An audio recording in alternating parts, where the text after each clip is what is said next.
हरे कृष्णा, राधे राधे। आज से हम सभी साधक धर्म सम्राट स्वामी करपात्री जी महाराज का जीवन चरित्र श्रवण करेंगे। नक्षत्रों का स्वामी चंद्रमा है, नदियों की स्वामिनी गंगा, वेदों में सर्वश्रेष्ठ सामवेद है तथा तीर्थों में पुष्कर सभी तीर्थों का राजा है। उसी प्रकार सभी संतों में धर्म सम्राट स्वामी करपात्री जी महाराज सर्वश्रेष्ठ हैं। महाराज जी के भाषण, लेखन और शास्त्रार्थ पद्धति अभूतपूर्व थी, इसलिए आपको अभिनव शंकर भी कहते थे। किंतु कुछ विद्वान कहते हैं कि श्रीमद् भागवत महापुराण के 5वें स्कंद तथा 11वें स्कंद में जो भगवान ऋषभ देव के 100 पुत्रों का वर्णन आया है, उनमें सबसे बड़े भरत जी हैं, जिन्हें जड़ भरत के नाम से जानते हैं। उन्हीं के देश से इस देश का नाम भारतवर्ष पड़ा।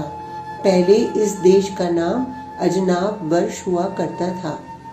बाकी के 99 में 9 पुत्र इस भारतवर्ष के 9 द्वीपों के अधिपति हुए और बाकी के 81 पुत्र कर्मकांड के रचयिता ब्राह्मण हो गए।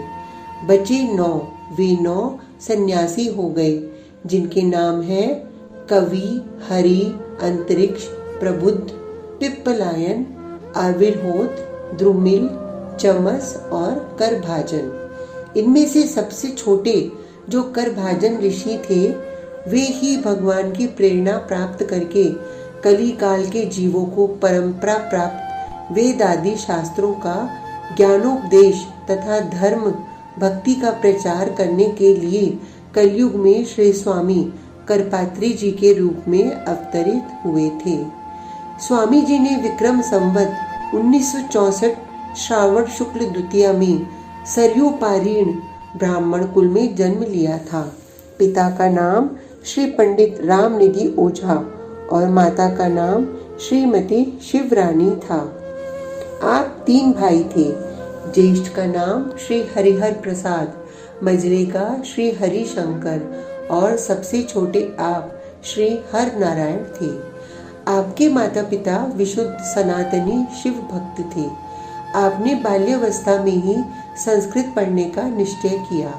5 वर्ष की आयु में ही आपको गलबंद हकलापन का रोग हुआ। पिताजी को चिंता हुई। जन्म पत्रिका लेकर एक सुयोग्य ज्योतिषी के पास पहुंचे और भविष्य पूछा। पंडित जी कुछ उत्तर दे पाते इससे पहले ही आपने पंडित जी से कहा, बाबा हम तो बाबा बनेंगे। तब किसी को क्या पता था कि यह संसार का महाविरक्त बाबा बनेगा। गांव में ही प्रारंभिक पाठशाला थी। 4 नवंबर 1918 ईस्वी को आपने सीधे तीसरी कक्षा में प्रवेश लिया, पर इस पढ़ाई में आपका मन नहीं लगता था। वहां से आप संस्कृत पढ़ने के लिए निकट ही कर्पूरी गांव की संस्कृत पाठशाला में पंडित श्री नागेश मिश्र जी की सेवा करते हुए अध्ययन करने लगे। घर में रहते हुए आपका मन नहीं लगता था। बाल्यावस्था में ही वैराग्य के भाव जगे। सबसे छोटे होने के कारण आप पर पिताजी का विशेष मोह था। कई बार आप घर से भागे भी, लेकिन फिर पकड़कर लाए गए। 9 वर्ष की अवस्था में ही पिता ने इनको परम उदासीन देखकर विवाह करने का निश्चय किया।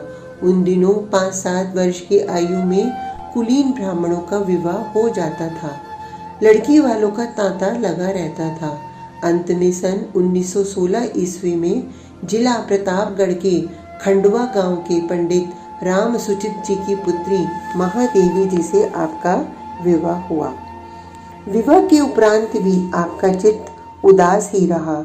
एक दिन रात्रि में लोटा डोर लेकर दबे पांव निकल गए। पिताजी फिर ढूंढ कर ले आए। कहा, कम से कम एक संतान तो हो जाए, तब गृह त्याग करना ठीक होगा।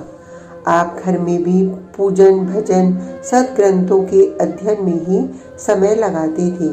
आपने गांव में 2 भागवत सप्ताह किए। तीसरा सप्ताह ग्राम के समीप चारिहन पूर्वा में शिव कुमारी के यहाँ किया।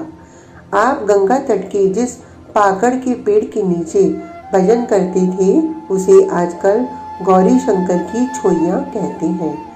कुछ समय बाद आपके घर एक कन्या का जन्म हुआ। अब तो आपको घर की दीवारें और सामग्रियां फाड़ खाने लगी। एक एक क्षण भी युग समान बीतता था। आपका मन पिंजरे में बंद पक्षी के समान फड़फड़ाता था। पुत्री का जन्म होते ही 19 वर्ष की आयु में आप घर छोड़कर जाने लगे। पिता और पुत्र में विवाद हुआ। इन्होंने कहा, संतान उत्पत्ति तक आपको वचन दिया था, वह पूरा हो गया, अब आज्ञा दें। पिता को प्रणाम कर माता से आज्ञा लेने लगे। माता रोने धोने लगी। आपने माता जी से कहा कि तुम धर्म के मार्ग में बाधक क्यों बनती हो। आपने अपने वचनों से माता जी को भी संतुष्ट किया। एक कोने में नवजात बालिका को गोद में लिए हुए, गर्दन झुकाए, अश्रुपूर्ण नेत्रों से युक्त धर्मपत्नी मौन खड़ी थी। वह मौन भाषा में ही बहुत कुछ कह रही थी, किंतु आप महाविरक्त योगी उस मोह बंधन में नहीं बंधे। आपकी दृष्टि में तो माता और स्त्री दोनों एक ही तत्व में प्रकाशित हो रही थी। आखिर में पत्नी ने भी विवश होकर मौन स्वीकृति दे दी। आज का प्रसंग इतना ही। कल तक के लिए हरे कृष्णा, राधे राधे।